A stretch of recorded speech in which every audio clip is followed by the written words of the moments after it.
朋友们，听着，接下来的话可能会让你接下来的几天都睡不好觉。我建议你现在就找个安静的地方，戴上耳机，把手机横过来。因为我即将揭开的这个秘密，不仅仅是科技圈的一次震动，它极有可能是人类历史上最后一次关于文明的定义。很多人都在问，为什么2026年会被称为人类命运的重写之年？为什么在这个时间点，一向低调的台湾研发团队会让远在硅谷的萨姆·奥特曼和马斯克集体感到一种从未有过的寒意？2周前，我通过一位在台湾新竹科学园区核心实验室工作了15年的老友，拿到了一份被称为终极创新的内部技术白皮书。看完之后，我流了一身的冷汗。现在的 AI， 不管是 GPT-4o 还是正在研发中的 GPT-5，在这一项技术面前，就像是算盘对比量子计算机一样原始。我们一直以为 AI 革命是软件的革命，是算法的胜利，但台湾这支团队告诉全世界，你们全错了。真正的终极创新不在代码里，而在光子与生物神经元的交界处。如果你现在正因为担心被 AI 取代而焦虑，或者你在考虑未来的投资方向，甚至你只是在想孩子该学什么专业，那么请你一定要耐着性子把今天这期长内容听完。这不仅是一次认知升级，这更是一份2026年的生存指南。如果你觉得接下来的内容够硬，先点个赞，这是对我冒着风险分享内幕最大的支持。我们要先看清一个残酷的真相，现在的硅谷巨头们正在疯狂地砸钱买英伟达的 H100芯片，试图用堆算力的方式堆出人工智能，但这种路径有一个致命的缺陷，那就是能效比。人类大脑的功耗只有20瓦，却能处理这世界上最复杂的逻辑。而目前的 AI 数据中心每小时要消耗掉一个小城市的电量。台湾团队的那个终极创新，核心就在于他们不再试图让机器模仿人脑，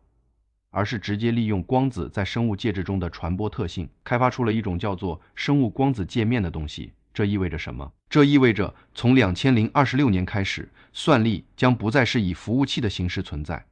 而是以生物增强的形式存在。想象一下，你不再需要通过屏幕和键盘跟 AI 沟通，这种新技术可以像一个微小的、几乎无感的贴片贴在你的耳后。它不是马斯克那种需要开颅的脑机接口，它是通过特定频率的光子流，直接与你的视神经和听神经产生共振。在2026年，当你走进一家书店，你不需要翻书，只需要扫过那些书架，书里的知识就会以光速同步到你的临时意识缓存区。这不是科幻，这是那份白皮书里已经实现的实验室数据。硅谷大佬们为什么失眠？因为他们发现，如果人类可以直接获得上帝视角的算力，那么现在的搜索引擎、现在的社交媒体、现在的教育体系，甚至现在的互联网，都将在1天之内彻底崩塌。这就是为什么我标题里说，这比 AI 恐怖100倍。爱是工具，它是外物，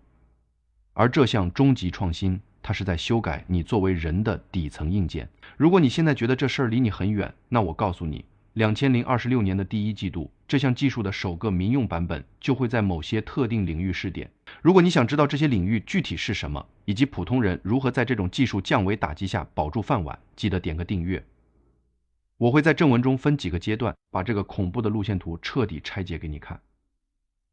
好，我们现在进入最硬核的部分，这个终极创新到底是怎么运作的？为什么台湾团队能做到这一点？大家都知道，台湾拥有全球最顶尖的半导体工艺，但过去几年，他们一直在秘密进行一个叫做光子陷阱的实验。他们发现，在某种特定的纳米级结构中，光子可以承载比电子多出10000倍的信息量，并且在进入生物组织时几乎不产生热损耗。这个发现直接终结了硅基芯片的霸权。当硅谷还在为几纳米的制程争得头破血流时，台湾团队已经直接跨越到了生物光子芯片。这种芯片不需要电，它只需要少量的葡萄糖作为能源，就能维持极高的运算效率。在2026年，这种技术将引发一场身份危机。我们来设想一个具体的职业。医生现在的顶级医生需要10几年的培养，但在2026年，一个接入了生物光子界面的实习生，他的大脑里装载了人类历史上所有的医学案例和实时更新的手术算法，他在手术台上的精准度是人类肉眼的1000倍。那么问题来了，那个老医生该何去何从？再看金融行业，2026年，那些能在纳秒级时间内处理全球波动数据，并直接映射到直觉中的增强型交易员，将会把所有的散户和传统的量化机构洗劫一空。这正是让我感到恐惧的地方，信息的绝对不对称。以前，富人和穷人的差距是财富，后来，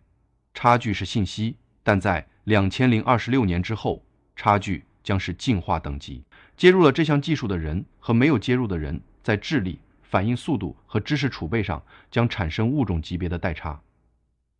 这就是为什么硅谷的大佬们集体失眠，他们不是怕技术，他们是怕自己从收割者变成了被收割者。如果你现在还在给孩子报什么编程课、外语课，我建议你先停下来思考一下，在2026年，这些技能可能就像在火药时代练习拉弓射箭一样无力。如果你想了解在那个时代什么样的核心能力才是真正的保命符，请先给这条视频点个赞，并转发给你最关心的人。接下来的内容是我对2026年生存法则的深度研判。刚才聊的那些可能让你觉得有点压抑，但别急，任何一次毁灭性的创新背后都藏着巨大的财富转移机会。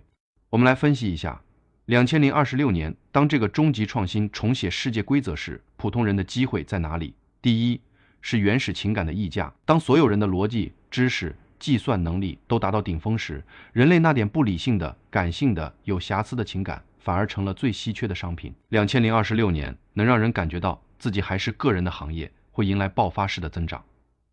第二，是生物数据安全。当你的大脑可以直接联网，谁来保护你的意识不被入侵？台湾团队在研发这项技术的同时，必然会产生一个庞大的附属产业，那就是意识防火墙。如果你是从事网络安全或者法律行业的，这可能是你这辈子唯一一次实现阶层跃迁的机会。第三，是硬件的迭代。虽然这种技术是生物光子，但它依然需要极其精密的物理载体。台湾的产业链会发生重组，那些从传统代工转向生物感测器制作的公司将会成为下一波万亿级市值的霸主。我知道，听到这里，你可能会问，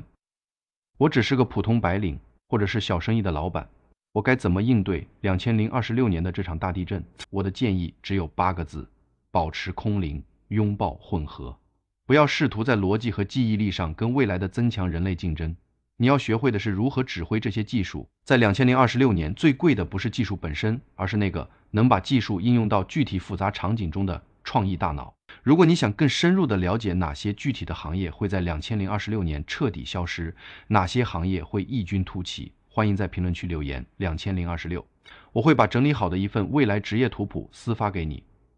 说到这里，我必须得提醒大家，这项技术的背后还隐藏着一个极其黑暗的侧面。在那份内部白皮书的最后几页提到了一个实验偏差，当志愿者长时间接入生物光子界面后，他们会产生一种强烈的虚无感，因为当知识获取变得太容易，当预测未来变得太精准，人类最原始的探索欲就会萎缩。有些志愿者甚至开始分不清脑子里出现的那个念头到底是自己想出来的，还是界面推送给他的，这才是最恐怖的。2026年，我们可能还没被 AI 消灭，就已经先在精神上被格式化了。这就是为什么我今天要花这么长的时间跟你深聊这个话题。我不是要制造恐慌，我是要让你在那个终极时刻到来之前，先建立起自己的心理防线。我们要明白，技术永远是双刃剑。台湾团队研发出的这项终极创新，它既是通往上帝阶梯的门票，也是通往数字地狱的单程票。硅谷的大佬们失眠，是因为他们看透了权力的重构。